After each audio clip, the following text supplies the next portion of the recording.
What's up, MetaNerdz? This video will be a complete breakdown of the all-terrain scout transport, everything from its predecessors, the background leading up to production, how it was used by the Empire and later forces, cross-sections, and all kinds of variants. If you learn anything new, please hit that like button, it's the best way to help me out. Subscribe to see tons of new videos every week, and check out our 1,000+ video library. But with that, let's get into it.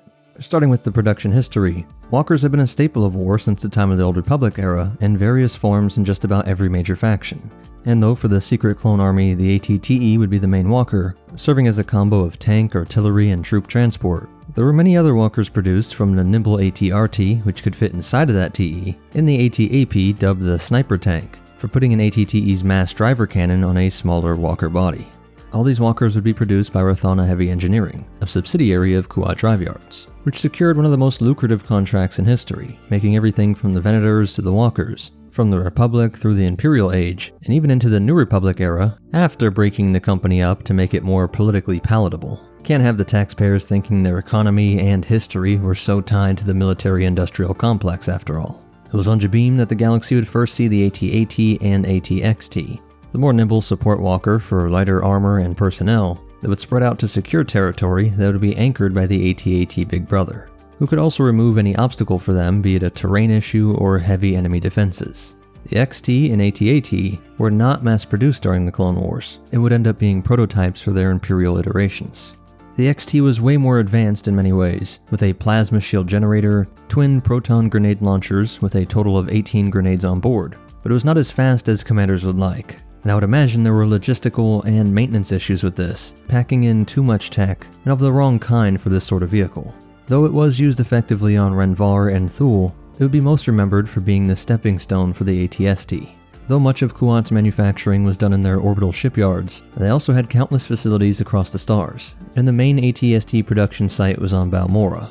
Let's pause and thank this video's sponsor, War Thunder. War Thunder is the most comprehensive vehicle combat game ever made, and is available now for free on PC and consoles. War Thunder has 2,500 tanks, planes, helicopters, and ships of 10 major nations, ranging from biplanes and armored cars of the 1920s to the fighter jets and main battle tanks of today, and all with incredible detail and sound design that'll bring you into the battle unlike anything else out there. That's why there's a worldwide community of over 70 million players in PvP battles today. It is simply the best game out there for anybody interested in vehicle combat and military history. My favorite feature is that every vehicle is intricately modeled down to its individual components that can all be targeted and destroyed for specific and realistic effects, along with different types of armor, shells, and missiles that all behave like their real-world counterparts, which is all really shown off in the X-ray mode, which shows real-time which parts are being hit, the specific features destroyed, and it means it's not just a hitbox, and every battle will play out differently. While using the Dagor engine, so you don't need a PC that costs more than a fighter jet, players have reliable, lag-free, high frame rate, and visually impressive gameplay, even on lower-end machines. So start playing War Thunder for free on PC, PlayStation, and Xbox now by using my link in the pinned comment or video description. New and returning players that haven't played in 6 months will also receive a massive bonus pack across all platforms that includes multiple premium vehicles, a 50% experience and income booster, the exclusive vehicle decorator Eagle of Valor, 100,000 Silver Lions, and 7 days of premium account. It's available for a limited time only, so be quick and click on those links. Reminder at the end of the video. And again, thanks to War Thunder for sponsoring this video. Be sure to download today via the link down below. Available on PC, PlayStation, and Xbox. New and returning players who haven't played for at least 6 months also get a huge bonus pack. After many prototypes, the final mass-produced production version would come to stand 9.04 meters, or 30 feet tall, and had a width of 4.5 meters, or 15 feet, and a length of 6.4 meters, or 21 feet. Giving it a good wide base and stable proportions, while being nearly 3 times the height of the RT and less than half an AT-AT, while taking it up from the XT's speed of about 50 km per hour or 31 miles per hour to 90 km per hour or 56 miles per hour, which is 1.5 times the AT-AT and TE, which honestly is still an insane compliment to those behemoths, which could create rolling earthquakes sprinting faster than top-speed humans. The ST weighed 12,100 kilograms or 13 tons, which is 15 dewbacks or 9 Honda Civics. Its cost was exactly half an AT-AT at $75K, which again might be a more impressive testament to the Big Brother. Let's look beneath the Durasteel plate armor to see what you got. Working our way up from the bottom up, these engineering marvels that are the foot pads. With a ground impact sensor, it is receiving detailed feedback every time the foot hits the ground, about what is immediately underneath it, but also pulsing out to scan the terrain ahead, reading density and 3D mapping of its environment, with software developed from the movements of living creatures, synchronized with a powerful gyro stabilizer coupled to complex locomotion systems, which all allow it to sprint through terrain like a native animal to that world, receiving even more data than an organic, and making quick adjustments to each step.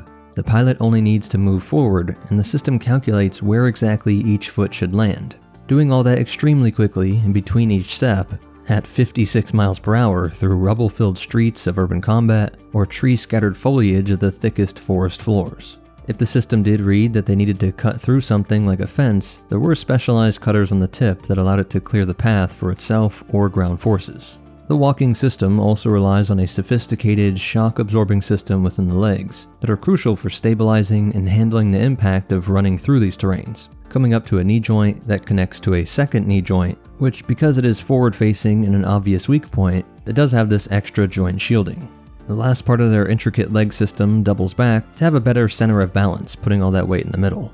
I know it isn't as flashy as weaponry, but I hope you see why engineering a scout walker that can be dropped on any battlefield across the diverse terrains of the Empire, and knowing you could trust it to full sprint through anything, means that this vehicle will fail or succeed all based on how well these legs work, with this simple armor plating covering up one of the most impressive features of any walker out there, as the rest is somewhat standard engineering that had been mastered for centuries. The drive engine was located at the base, and is powered by these 8 individual cells that are inserted here. These were disposable, like big batteries, that were required because there simply wasn't enough space to fit a larger power generator. There were 2 more cells for redundancy to power the cabin gyro. We are told that this did limit its range compared to other large walkers, but we get no exact numbers on its range. Though with strong Imperial supply lines, I'm sure this was rarely an issue. The exhaust is here, and this section houses the radiators, while the gyro system neck allows it to rotate, but even if physically possible to turn 360 degrees, the stabilizing software wants the legs to turn with it, so it only has a 240-degree head movement, which ends up being another way that this thing takes on an organic look, leading to the nickname the Chicken Walker.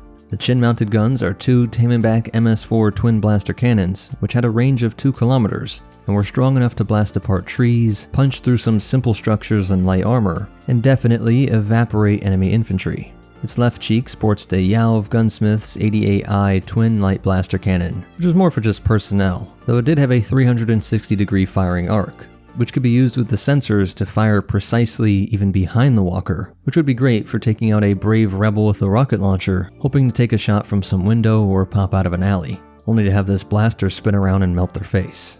While the right has the Dimec DW3 concussion grenade launcher, with at least 3 grenades packed in there, whose trajectories could be automatically calculated to work with those terrain scans generated by those unassuming feet, working harmoniously to allow it to deploy a grenade right through a window, or sink it over a valley or in a thicket, as well as target specific crucial areas on vehicles. A rapid triple grenade burst could allow it to punch above their weight and take out some moderately armored craft. Still not the firepower of a proper tank, but usually more than enough for any rebel fighters that they would come across, as the only real thing most rebels would have to stop this would be shield generators. The thickest plate armor is right on the face, with these small command viewport eyes, and a sensor right in the middle that works with the sensors on the back to create a state-of-the-art 360-degree holographic display of the environment that can be seen through the ATST pilots' headsets or projected in front of them and manipulated, giving them a sort of out-of-walker body experience, where they could float around their environment, zoom in on things, mark enemies and plot terrains, all while the other guy was focused on moving or firing. I'm sure the last thing these imps worried about was radiation, but if they survived the war and lived on to long age, they might see the effects of having their backs up against these massive array of energy converters that are used to charge those shots. Though they are spoiled with the simple handrail on top, which is more than any Death Star worker can ask for. And the way you get in is through a simple entry hatch, while this raised section is the air conditioning, which is probably the most mind-blowing piece of tech on here to most Europeans. They were often used to protect the flanks of larger assault walkers during major ground operations, where they supported heavier walkers like the AT-ATs by eliminating resistance pockets and clearing dense terrain such as small canyons and cities along invasion routes. The two viewports of the command cabin were purposely designed to give the viewer an eerie sensation of staring into the face of a soulless beast or oversized combat droid, and the locomotion computer in the command cabin could autonomously drive the walker over even ground. Though a skilled pilot was necessary for navigating the most complex terrain, you still get the automated micro-calculations of each step, but the human pilot would be able to avoid more nuanced issues. Despite the speed and agility, the walker's offensive and defensive capabilities were compromised. It's playing a bunch of roles at once, while not excelling at any particular thing. Not being a smaller scout walker like the RT or the firepower of the AP, was only effective against lightly armored targets and at pretty close range. Of course, its armor could withstand small arms fire, even some grenades, but not vehicle-mounted laser cannons, missiles, or heavy ordnance. And to help maintain speed and agility, the armor didn't cover the entire frame, and this exposed gyro system beneath the command module was exposed, and vulnerable to attacks that could destabilize it, while deep trenches or cable lines at the height of its ankles or knees could also cause it to trip and fall. And ATSTs required constant maintenance, having the highest maintenance per hour record in the Imperial Army. The Ewoks of Endor found that they were vulnerable to anti-Gorax traps, such as ramming logs that could crush the cockpit, and like we saw, it could be hijacked. And when commandeered, its cannons could penetrate the armor of other ATSTs. While in rare instances, they can actually leap during combat. And we get the somewhat random, but could it not include stat, that each leg weighed a quarter of a metric ton, or 551 pounds. And after the Battle of Hoth, rebel tacticians learned to ambush and immobilize ATSTs by having a well-placed rifle shot that could destroy the gyro system. This walker was highly modular, capable of switching weapons and tools for various battlefield roles, which we especially see with some of the variants. But even on what was considered a standard ATST, just changing the weapon slots could include a top-mounted gun turret, mortars, side-mounted rocket launchers, grenade launcher mounts, communication antenna, additional armor plates, and a winch system. And during the construction of the Imperial base at Endor, some AT-ATs had their chin guns replaced with metal clamps to clear trees for construction. Blizzard Force used ATSTs during the Battle of Hoth, and they were especially modified for polar climates with ground-penetrating sensors to detect permafrost instabilities, and they were able to relay that information to the AT-ATs, which seems like a very small piece of data, but it was absolutely crucial to this assault. And the walkers of that unit had an insignia of a horned helmet. Wedge Antilles hijacked one during the Battle of Debrillion and used it to infiltrate an Imperial super laser facility. And during the Battle of Endor, Ewoks found that by rolling logs, it didn't matter how advanced your computer system was, there were no micro-calculations that would keep it from falling. Despite being purposely made for all terrains, the scars of Endor ran deep through the Imperial remnant, who made it a policy to never deploy them to any forest or jungle worlds. But even just overall, AT-ATs were used less extensively after the Galactic Civil War, though the New Republic era would see them and their big brother being used by local planetary defense. And of course, they were captured by countless forces from local governments to pirates, with the best case being this one. There's a ton of great visual storytelling going on here with the Klatooinian Raiders captured AT-ST. Going from the top down, we have the Cord holding the eye open, Cord's holding the extra side armor in place to protect this crucial area, knowing anything piercing this would turn it into a firework. Armor plate over the left cheek weapon, which itself is not stock, and has an anti-vehicle missile launcher. They attach this floodlight, which looking back is crazy that this didn't come stock, and these X's mark each time that it stomped an enemy. This web looks like it could be used for light cargo storage, and it holds in place this tarp that's protecting a rusted elbow joint, in an attempt to keep this relic lasting as long as possible. I would imagine this was the result of some sort of damage since this is only 5 years after Endor, and it shouldn't be rusting out this soon. Or it's just more evidence of the sneaky ways they cut corners on quality, having some high-tech parts, but specific parts and materials failing, and requiring that extensive maintenance mentioned before. Moving inside the cockpit, we see the merging of supernatural powers with tech. They have Wookiee fur seats, but that's just for comfort. It's really on the entire back wall that is filled with spiritual objects from amulets to talismans, all meant to boost the stats of the walker, with different spells and animals used for buffs to agility, speed, strength, and accuracy, magic emanating from dolls to human hands, and the heads of a stormtrooper, Ewok, Gungan, and Toydarian.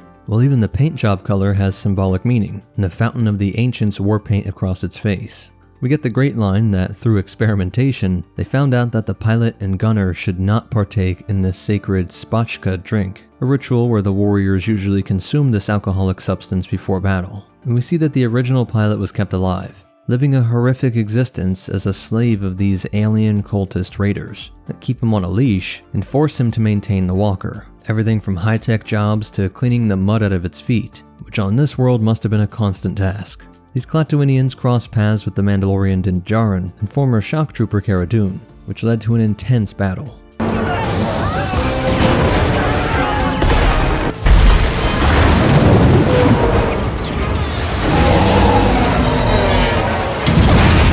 Which ended with this walking intersection of primitive and high-tech cultures being reduced to scrap by the grav charge. As for variants, there was the STA for Assault, which had longer legs and more refined gyro balance system. The KT, or Kashyyyk transport, is a testament to how deadly this world was, from the wildlife and plants themselves to the Wookiees, even just the environmental conditions of the Shadowlands, that required this great increase in weaponry and all of these lights attached to these massive arms. These packed net guns, since the Empire really needed to torture Wookiee resistance leaders to try and break up these fiercest of rebel cells. It was even used to try and capture Leia once. The CT for construction transport has its weapons replaced by tractor beams and used for construction inside of the first Death Star, where they showed that in a pinch they could be used as weapons to hurl things at enemies or try and move the target itself. The RCT, or Riot Control Transport, dramatically changes the head, with weapons extended out on these arms, and worked as anti-rebel PR, an imperial radicalization device if you will, as every time these things faced combat, you could expect these pilots to be killed easily, so that many friends and family would come to hate resistance fighters. A great PR conversion rate in Palpatine's eyes, strong loyalty at the low cost of 2 lives. MP was for missile platform, containing these 2 boxes of 4 missiles on each side of the head, and a chin-mounted chain gun, which is just fun to say. So that's it for the breakdown. As for behind the scenes facts, an early concept for the Scout Walker appeared in the Revenge of the Sith comic adaptation based on episode 3, with concept art done by Ryan Church. The RT was referred to in the script as a modified Scout Walker, which might suggest that it was the design of its foundation. AT-ST models were included along the AT-AT in Empire Strikes Back, though it received some cosmetic changes in Return of the Jedi.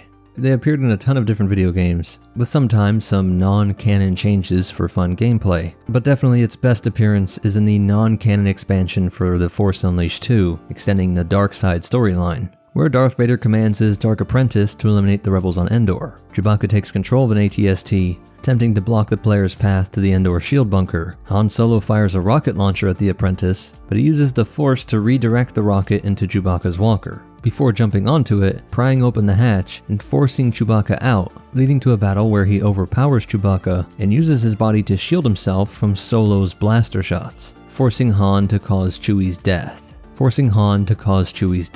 The Apprentice then leaps onto the bunker roof and kills Solo by impaling him with a lightsaber.